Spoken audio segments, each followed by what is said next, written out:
जय जगन्नाथ दर्शक बंधु आज वीडियो रे मो किछि मंत्र विषय आलोचना करिछि।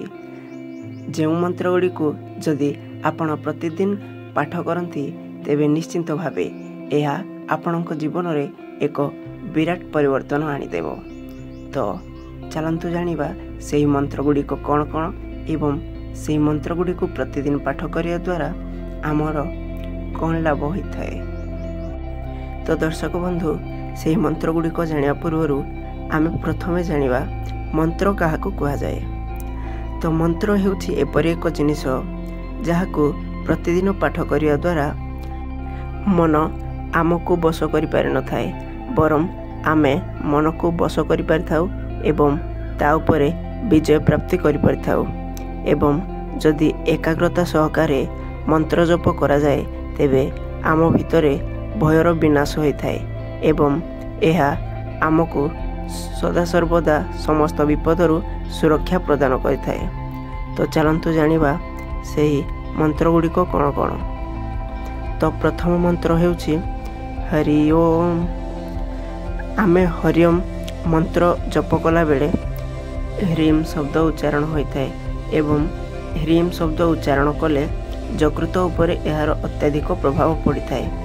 आउ हरि सहित जदि ओम मिसाई उच्चारण करा जाए तेबे यह आमर 5टी ज्ञानेन्द्रिय उपरे उत्तम प्रभाव पकाई थाए।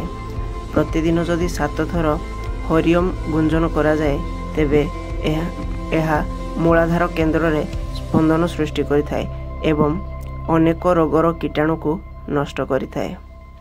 ता परवर्ती मंत्र हेउछि राम। कि सुंदर नाम। रामर अर्थ कौन? रमन्ते जोगिनो जस्मिन स राम, अर्थात जेउथिरे जोगी लोक रमण करती ताहा हेउछि राम। आम लोम लोम रे जो चैतन्य आत्मा अछि से हेउछन्ति राम।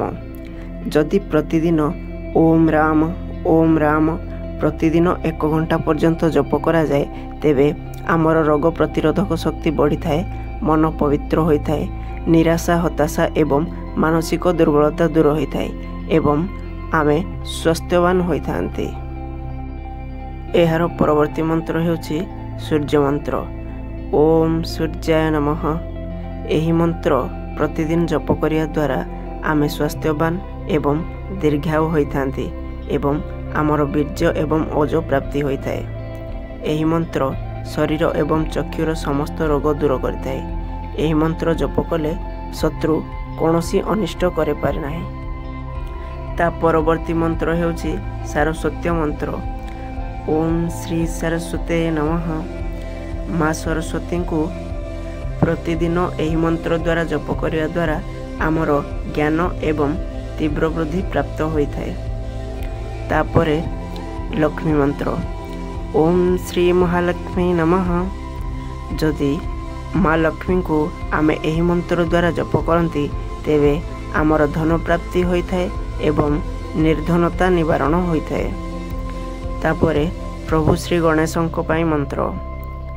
ओम श्री गणेशाय नमः एवं ओम गम गणपतये नमः।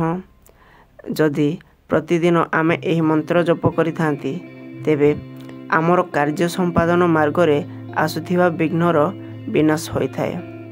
तापरे हनुमान मंत्र। ओम श्री हनुमते नमः। जदि आमे एही मंत्र जप करिथांती तेबे आमर विजय एवं बल प्राप्त होता है। तापरे सुब्रह्मण्य मंत्र। ओम श्री सरवण भवाय नमः। एही मंत्र जप कले कार्य रे सफल मिलता है एवं एही मंत्र प्रेतात्मा को दुष्प्रभाव दूर करिथाए। तापरे सगुण मंत्र। आमर 3टी सगुण मंत्र अछि। श्री रामाय नमः। ओम नमः भगवते वासुदेवाय। ओम नमः शिवाय। एही 3टी मंत्र को सगुण मंत्र कहा जाए, जहाँकि जप करिया द्वारा प्रथमे सगुण साक्षात्कार कराई शेषरे निर्गुण साक्षात्कार करती। अर्थात एही मंत्र को जप करिया द्वारा आम भितर थिबा सब खराब गुण दूर होता है एवं भल गुण प्रवेश करिथाए। तापरे मुख्य मंत्र आमर 4टी मुख्य मंत्र अच्छी ओम सोहम शिवहम ओहम ब्रह्मास्मि यही 4टी को मुख्य मंत्र कहा जाए जहाँ आम साक्षात्कार रे साहाय्य करती एवं ईश्वर प्राप्ति रे सहायक होता है। दर्शक बंधु यह थिला आजिर वीडियो आशा करे वीडियोटी भल लगी वीडियोटी भल लगी लाइक शेयर करने सहित आम चैनल रे नुआ थिले निश्चिंत सब्सक्राइब करिए। आज विदाय नेउछि जय जगन्नाथ।